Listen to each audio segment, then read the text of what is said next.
سن عیسوی کا آغاز ہونے والا ہے، تو اس کے لیے بہت ساری ناجائز خرافات، ناجائز قسم کے معاملات جو ہے وہ کیے جا رہے ہیں،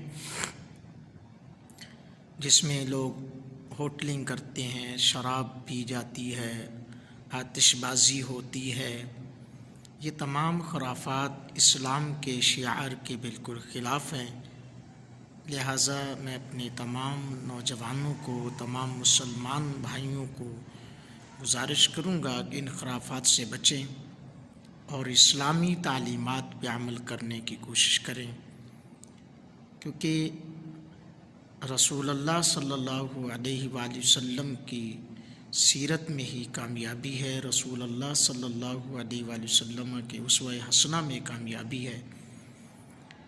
یہ جو سال آتے ہیں یا دن گزرتے ہیں یا دن آتے ہیں، یہ صرف ہمارے لیے ایک پیغام دے کر آتے ہیں، اور یہ پیغام یہ ہوتا ہے کہ بندہ خدا، اگر تو غافل ہے تو غفلت کے پردوں کو ہٹا کر اللہ کی بارگاہ میں جھکنے والا بن جا۔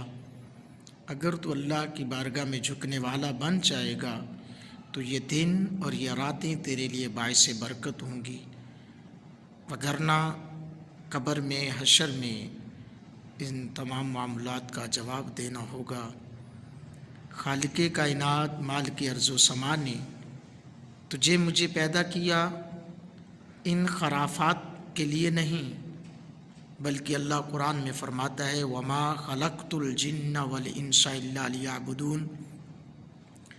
جن و انسان اپنی تخلیق کی طرف غور کریں تو جن و انسان شاید یہ سمجھ بیٹھے کہ ہمارا اس دنیا کے اندر آنا، اس کائنات میں آنا، لہو لعب میں مصروف ہو جانا، دنیاوی مصروفیات کو اپنا لینا، یہ مقصد ہے۔ فرمایا نہیں، الا لیعبدون، مگر اپنی عبادت کے لیے پیدا کیا ہے۔ تو حضرات گرامی قدر، ہمیں اللہ رب العالمین کی بارگاہ میں جھکنا ہے، رب کی بارگاہ میں سر بسجود ہونا ہے، اور اس کی بارگاہ میں جھکنے میں ہی کامیابی ہے۔ خالق کائنات، مالک ارض و سما نے انسانیت کی رہنمائی کے لیے پیغمبروں کو، رسولوں کو بھیجا۔ کسی بھی مذہب میں، کسی بھی مسلک کے اندر یہ چیز جائز نہیں ہے۔ آپ دنیا کے تمام مذاہب کو دیکھ لیں، جو حضرت موسیٰ علیہ السلام، حضرت عیسیٰ علیہ السلام، حضرت شیس علیہ السلام، زکریا علیہ السلام، یحییٰ علیہ السلام، ان تمام انبیاء کرام کے اسوہ حسنہ کو پڑھ کر دیکھیں، کسی بھی شریعت کے اندر یہ چیز نہیں ہے کہ آپ ہیپی نیو ایئر منائیں، آپ سال کی خوشیاں منائیں۔ یہ خود ساختہ ہیں، یہ خود بنائی ہوئی ہیں، لہٰذا ان سے بچنا ہے۔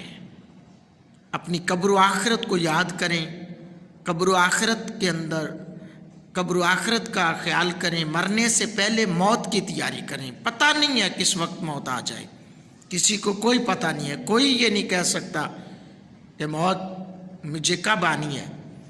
تو لہٰذا بندہ وہی ہے جو رب کی بارگاہ میں جھکنے والا بن جائے، اللہ کی بارگاہ میں سر بسجود ہونے والا بن جائے۔